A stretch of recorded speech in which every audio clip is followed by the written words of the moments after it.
Data analytics या फील्डमध्ये गणिताची नेमकी आवड लागण्यासाठी, त्याचा नेमका उपयोग कसा होईल हे जाणून घेण्यासाठी आज आपल्याबरोबर आशिष आगाशे सर आले आहेत. आगाशे सर यांना लहानपणापासूनच आपल्याला जे कळले ते अगदी हुबेहूब तसंच्या तसं किंवा त्याच्यापेक्षा चांगल्या पद्धतीने सांगण्याची आवड आहे. त्यांनी BSc मॅथमॅटिक्स केलंच आहे, पुढे MBA फायनान्सही केलेलं आहे आणि मग अनेक वर्ष त्यांनी स्टुडंट्सला शिकवलेलं आहे. ते आणि स्टुडंट्स हा एक जीवनाचा अविभाज्य घटकच झालेले आहेत. आज आपण आशिष सरांकडनं नेमकं ॲनालिटिक्स हे जाणून घेण्यासाठी गणिताचा उपयोग कसा करायचा आहे हे जाणून घेणार आहोत. नमस्कार आशिष सर, आज तुम्ही आलात आणि आमच्या सगळ्या व्ह्युअर्सला मार्गदर्शन करण्यासाठी गणित हा प्रारंभी अवघड वाटणारा विषय समजून सांगण्यासाठी इथे आलेला आहात. त्यासाठी तुमचे खूप खूप आभार. गणित हा विषय आपल्या आयुष्यात खूप लहानपणापासून आला आहे, पण नेमका तो कसा आला, त्याचा संबंध काय, असा मला प्रश्न पडलाय. खूप छान प्रश्न विचारलात सर तुम्ही. ऍक्च्युली कसं आहे की लहान मूल जे असतं ज्याला बोलता सुद्धा येत नाही, पहिल्यापासून आपण जर नीट ऑब्झर्व केलं तर असं लक्षात येईल की बोलता सुद्धा न येणाऱ्या मुलाला सुद्धा परमेश्वर निर्मित मॅथमॅटिक्स त्याच्या ब्रेनमध्ये फिट आहे ऑलरेडी. त्याचा एक उदाहरण म्हणून तुम्हाला विषय सांगतो. लहान मुलं आहे ज्याला बोलता पण येत नाही, त्या मुलाला जर आपण 2 बिस्किटं दिली आणि 2 बिस्किटं दिल्यानंतर जर त्याच्याकडनं एक बिस्किट आपण हिसकावून घेतलं, काढून घेतलं, तर ते मूल इमिजिएट रिॲक्शन देतं. ते रडतं, आरडाओरडा करतं. याचं कारण त्याला समजलं की माझ्या हातातनं काहीतरी कमी झालंय. याला सबट्रॅक्शन म्हणतात किंवा वजाबाकी म्हणतात. हे ते कदाचित शाळेत जाऊन शिकेल, पण संकल्पना कमी होण्याची, माझ्या हातात आधी दिलेल्या वस्तूपैकी नंतरची वस्तू काहीतरी कमी होते, म्हणजे त्याला मॅथमॅटिक्स समजलेलं आहे. एखादी गोष्ट त्याच्याकडनं करून घ्यायची असेल तर काही वेळा आई वडील त्याला आमिष दाखवतात की तू अमुक एक कर मी तुला चॉकलेट देईन, तू तमुक एक कर तर मी तुला कॅडबरी देईन. त्या मुलाला ही संकल्पना डोक्यात नक्की फिट आहे की चॉकलेट पेक्षा आपल्याला कॅडबरी म्हणजे समथिंग ऍडिशनल मिळणार आहे, काहीतरी जास्तीचं मिळणार आहे. याचा अर्थ याच्यापेक्षा हे जास्त आहे, याच्यापेक्षा हे कमी आहे. इनडायरेक्टली मॅथमॅटिक्स मधली तुलना करण्याची जी क्षमता आहे ही त्याला शाळेत न जाता सुद्धा ऑलरेडी अंगभूत आहेच. फक्त त्याला वजाबाकी म्हणतात, याला तुलना म्हणतात, याला ऍडिशन म्हणतात. या संकल्पना कळण्यासाठी त्याला शाळेत जावं लागतं. शाळेमध्ये आपण फॉर्मली मॅथ्स या विषयाला इंट्रोड्यूस होतो. मग काही जणांना त्याची आवड लागायला लागते, काही जणांना भीती वाटायला लागते आणि या सगळ्या प्रकारात तो फक्त एक मार्कांचा असा विषय होऊन जातो. पण ही भीती टाळण्यासाठी नेमकं काय केलं पाहिजे? ऍक्च्युली कसं आहे ना सर, गणित हा विषय खूप गमतीदार आहे. म्हणजे मी एक उदाहरण देऊन सांगतो की मी माझ्या घरामध्ये आईला किंवा आजीला तांदूळ निवडणे ही प्रोसेस करताना खूप वेळा बघितलेलं आहे. खूप वेळा मी कायमस्वरूपी बघायचो. आधी विचारलं तू काय करतेस, आजी सांगते मी तांदूळ निवडते. आईला विचारलं तू काय करतेस, आई पण सांगायची तू तांदूळ निवडते. याचा अर्थ मी तांदूळ निवडते आहे असं जरी त्या दोघी सांगत असल्या तरी मी त्यांना कधीही तांदूळ निवडताना बघितलेलं नाही. कायम त्या निवडायचे त्यातल्या कडेच. याचा अर्थ जे मला हवं आहे ते मिळवण्यासाठी त्यातलं जे नको आहे ते काढून टाकायचं. म्हणजे तुम्ही ऍक्च्युअली वापरताय कॉम्प्लिमेंटरी इव्हेंट, जो प्रोबॅबिलिटी किंवा संभाव्यता या थिअरीचा एक बेसिक पार्ट आहे, जे तुम्हाला शाळेत गेल्यानंतर 8वी 9वी 10वी पुढे कॉलेजला गेल्यानंतर याचं इलॅबोरेटिव्ह स्टडी आहे. पण कॉम्प्लिमेंटरी इव्हेंट म्हणजे काय हे तुम्ही day to day routine life मध्ये ऍक्च्युअली वापरताय. किंवा वर्गामध्ये शिक्षक असतात, त्या वर्गात शिक्षक विद्यार्थ्यांना विचारतात काय मी काल सांगितलं होतं आज मी ग्राफ शिकवणार आहे, किती लोकांनी ग्राफ बुक्स आणलेले आहेत, हात वर करा. तर अनुभव असा आहे की शिक्षकांची अपेक्षा असते की बऱ्याच लोकांनी आणलेल्या असतील, म्हणून शिक्षक विचारतात. खूप सारी मुलं हात वर करतात. शिक्षक मोजायला सुरुवात करतात, त्यांच्या लक्षात येतं संख्या खूपच जास्त आहे. मग ते म्हणतात एक मिनिट हात खाली करा, किती लोकांनी आणलेल्या नाहीये. ती मुलं 4 हात वर करतात. शिक्षकांच्या डोक्यात लगेच संकल्पना क्लिअर होते की याचा अर्थ 40 मुलं वर्गात आहे, त्यातली 4 मुलांनी आणलेल्या नाहीयेत म्हणून हात वर झालाय. याचा अर्थ 36 लोकांकडे वह्या आहेत. याचा अर्थ indirectly he is also using the complementary event. असं प्रत्येक घटनेमध्ये गणित आहेच, फक्त ते गणितच आहे हे समजणं ही त्याच्यातली खरी मेक आहे. थोडंसं सेट थिअरीकडे पण मी आता गेलो. अगदी बरोबर. हे सगळं सेट थिअरीचाच भाग आहे. युनियन, इंटरसेक्शन, कॉम्प्लिमेंट, प्रोबॅबिलिटीचा बेसिक पार्ट सगळा सेट थिअरीमध्येच आहे. त्याला मराठीमध्ये संच असं म्हणतात. मग ते आपण एखाद्या संचाचं वर्णन करताना गुणात्मक पद्धतीने करतो, एखाद्या यादी पद्धतीने करतो. प्रकार तेच आहे.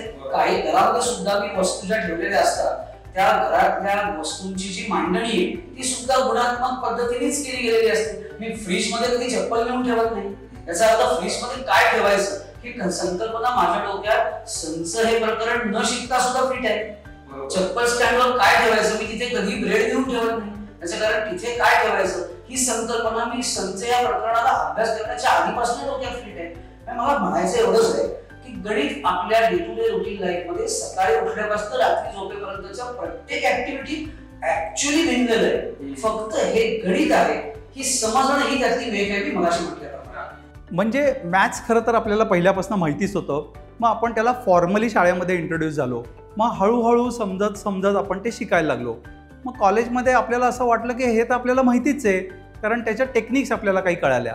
पण मला असं वाटतं की लँग्वेज बॅरियर हा ॲक्च्युली याच्यातला प्रॉब्लेम असावा.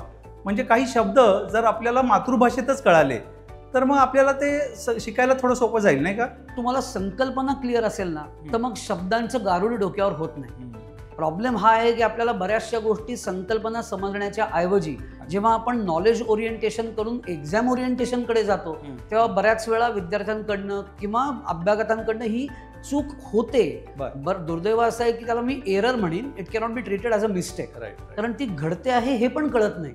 मी फॉर्म्युला पाठांतराच्या मागे लागतो. साधं उदाहरण सांगतो. आयताचं क्षेत्रफळ आहे लांबी गुणिले रुंदी. माझ्याकडे जर का आयताकृती खोली असेल तर आयताकृती खोलीमध्ये अशा पद्धतीने समजा 8 म्हणजे 1 चौरस फुटाच्या 8 टाईल्स बसल्या आणि संपूर्ण खोली कव्हर करण्यासाठी अशा जर का मला 6 रांगा ठेवायच्या असतील तर याचा अर्थ खोलीचं 8 एका रांगेमध्ये 8 फरशा, अशा 6 रांगा म्हणजे 8 गुणिले 6 48 फरशा या खोलीत बसणार आहे. याचा अर्थ इनडायरेक्टली 8 गुणिले 6 तुम्ही केलं म्हणजे तुम्ही काय करता, तुम्ही खोलीचा एरियाच काढता. पुन्हा ते गणितच आलं. फक्त त्याला तुम्ही गणित आणि लांबी गुणिले रुंदी बरोबर आयताचं क्षेत्रफळ area of rectangle is equal to length into breadth असं त्याला तुम्ही मोजमाप बसवलं की मग ते क्लिष्टतेकडे जातं. अवघड क्षेत्रामध्ये तर सगळेजण गणितीच ऍक्च्युली प्रत्येक गोष्ट गणिताशिवाय होत नाही. वापरतात सगळेच. फक्त मी पुन्हा पुन्हा तोच मुद्दा सांगेन की त्याच्यामध्ये गणित आहे हे समजणं ही मेघ आहे.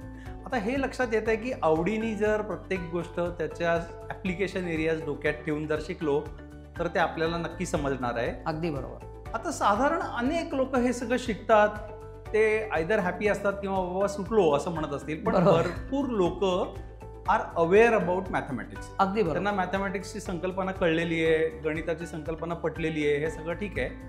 पण एक काळ असा येतो आपलं साधारण शिक्षण संपल्यावर असं मी म्हणेन की अचानक गणित गायब होतं आपल्या आयुष्यात. बरोबर. कारण लोक काम करायला लागतात. बरोबर. काही जण मूवी फिल्म इंडस्ट्रीमध्ये काम करतात, काही स्पोर्ट्समध्ये काम करतात, काही अकाउंटन्सीमध्ये काम करतात, काही मेडिकल सायन्समध्ये काम करतात आणि मॅथमॅटिक्स अचानक गायबच होऊन जातं. अगदी बरोबर. हे असं कसं काय होतं की ज्याच्यासाठी आपण एवढे वर्ष काम केलं, समजून घेतलं आणि ती गायबच झाली गोष्ट? बरोबर. असं कसं काय होतं? नाही, कसं आहे सर, गायब नाही होत.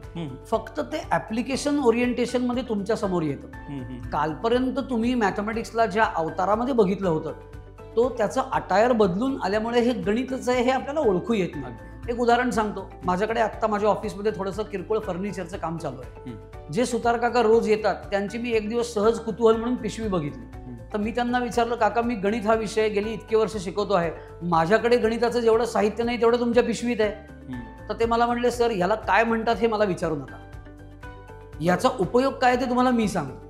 कारण मला त्याचा उपयोग नाही झाला. त्यावर मला त्यांनी गमतीने आणखीन एक मुद्दा सांगितला, सर मुलांना जर याचा उपयोग नाही झाला तर फक्त मार्कच कमी होणार आहेत, मला याचा उपयोग नाही करता आला तर मला खिसाच जड नाही होणार आहे. तर त्यामुळे डायरेक्टली ते वापरतायत सगळी मॅथमॅटिकल ॲपरेटस.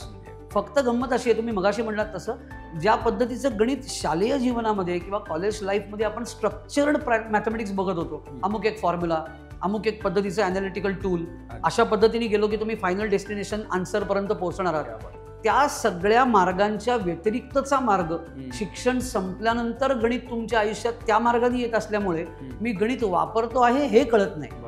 पुन्हा मुद्दा तोच आहे, गणित वापरलं जातच आहे, फक्त ते गणित आहे हे लक्षात येते. ते गायब झालेलं नाहीये, तर ते आपल्यामध्ये आहे आणि आपण न कळत वापरतोय. ऍक्च्युली मी आता अॅनालिटिक्स हा शब्द वापरला आणि सर मी अॅनालिटिक्स इंडस्ट्रीमध्ये गेले 30 वर्ष काम करतोय. ओके. आणि आमच्याकडे प्रचंड डिमांड आहे अॅनालिटिक्समध्ये. बरोबर. आणि मी सारखा विचार करतो की हे जे सगळं गणित समजणारं किंवा अॅनालिटिकल माइंड असलेल्या लोकांची गरज आहे, ते खरं तर आपण अॅनालिटिक्स किंवा गणित शिकत राहिलो, बरोबर, त्याचं ॲप्लिकेशन करत राहिलो तर आपल्याला प्रचंड प्रमाणात रिसोर्सेस किंवा लोकांना प्रचंड प्रमाणात नोकऱ्या मिळू शकतील. अगदी बरोबर.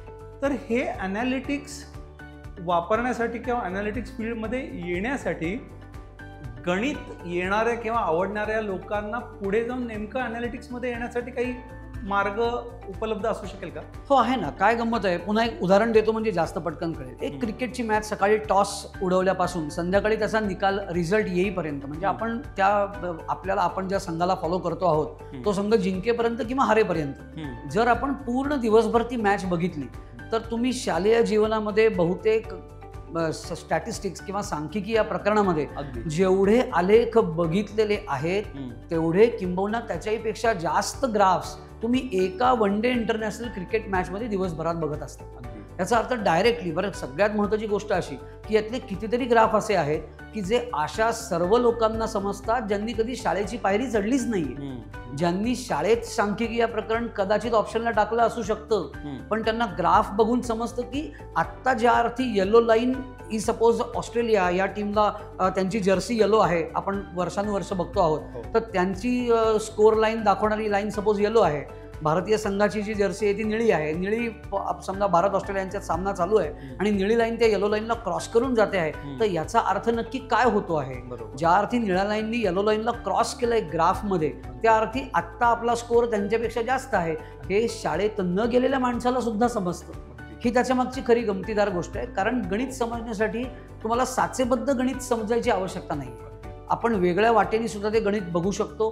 ॲनालिसिस आत्ता सध्या सगळीकडे देशभर निवडणुकीचा वारा आहे. निवडणुकीच्या वाऱ्यांच्या दरम्यान आता आपण इतक्या वेगवेगळ्या प्रकारची चॅनल्स युट्यूबला अवेलेबल आहेत की ते रोज वेगवेगळ्या प्रकारचा दावा करतात. आत्ता इतक्या ह्या अमुक एका पॉलिटिकल पार्टीला इतक्या सीट्स मिळणार आहेत, अमुक एका पॉलिटिकल पार्टीला तितक्या सीट्स मिळणार आहेत. हा जो सगळा प्रकार आहे हा एक प्रकारचा सर्व्हे आहे. आता तुम्ही सर्व्हे करता या वाक्याचा अर्थ काय? तुम्ही डायरेक्टली जाऊन लोकांना त्यांचे जे प्रश्न आहेत जे या चॅनल्सच्या लोकांनी ठरवलेले आहेत ते विचारतात आणि त्यांना अशा उत्तराकडे घेऊन जाण्याचा प्रयत्न केला जातो की जेणेकरून त्यांनी कुणाला मत दिलंय याचा यांना अंदाज येईल आणि त्याच्यावरनं हे कन्क्लुजन काढतात की मला मिळालेल्या उत्तरांपैकी इतकी मतं इतक्या लोकांनी मत अमुक एका पक्षाला दिलेलं आहे, इतक्या लोकांनी मत अमुक एका पक्षाला दिलेलं आहे. हे सगळे जे एक्झिट पोल म्हणा, ओपिनियन पोल्स म्हणा दिसत आहे, हे काय आहे? हे सगळं ऍप्लिकेशन ऑफ स्टॅटिस्टिक्स आहे.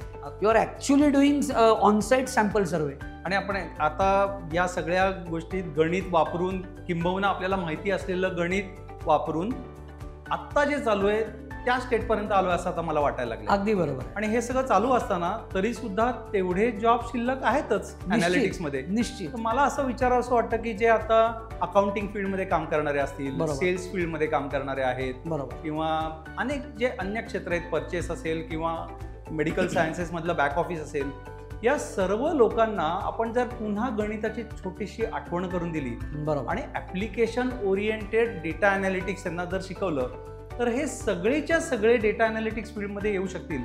हे बरोबर वाटतंय? अगदी सहज शक्य आहे सर. त्यांना जर इंडस्ट्रीतली फील्ड स्टॅटिस्टिक्स एक आपण जो उदाहरण बघितलं तर स्टॅटिस्टिक्सची इंडस्ट्रीतली रिक्वायरमेंट, तुम्ही आता नाव घेतलं तसं मेडिकल फील्ड समजा, तर मेडिकल फील्डमध्ये स्टॅटिस्टिक्सची रिक्वायरमेंट काय एक्सटेंड पर्यंत आहे, तुम्ही स्टॅटिस्टिक्स मधली कोणकोणती टूल त्या पर्टिक्युलर फंक्शनिंगसाठी वापरत आहात, हे जर त्या विद्यार्थ्यांना किंवा ते जे कोणी ॲस्पिरंट्स आहेत, जे कोणी अभ्यागत आहेत त्यांच्यापर्यंत आपण नेऊ शकलो तर त्यांना इंडस्ट्रीत अमुक एक रिक्वायरमेंट आहे आणि त्या रिक्वायरमेंटसाठी माझ्याकडे आपल्या ग्रुपच्या माध्यमातून हे सोल्युशन आहे, असं जर आपण त्यांना कन्स्ट्रक्टिव्ह देऊ शकलो तर 100% they will definitely move towards the analytics field. क्या बात आहे सर.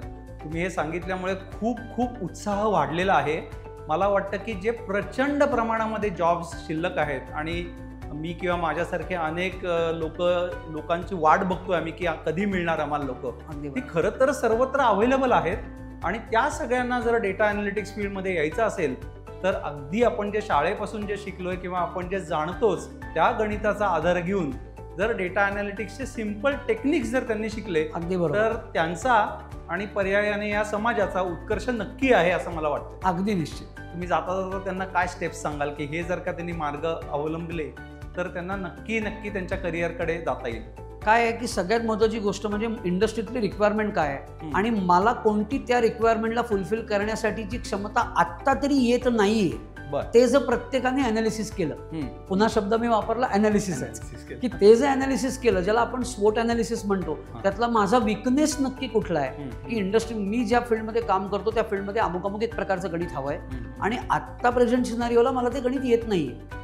ही एक गोष्ट जर प्रत्येक त्या अभ्यागताला कळली तर नॅचरली हा पूल जोडला जाईल आणि मग त्या ठिकाणी कुठलाही प्रॉब्लेम शिल्लक राहील असं मला वाटत नाही. क्या बात आहे. धन्यवाद सर, तुम्ही आलात आणि आमच्या सगळ्या व्ह्युअर्सला, आमच्या सगळ्या लोकांना जर का तुम्ही जे मार्गदर्शन दिले ते खूप खूप उपयोगी आहे आणि त्या योगे त्यांना त्यांचं करिअर नक्की सापडेल असं मला वाटतं. थँक्यू धन्यवाद सर, थँक्यू. डेटा ॲनालिटिक्स या फील्डमध्ये आज आगाशे सरांनी आपल्याला काही मूलभूत गोष्टी सांगितल्या.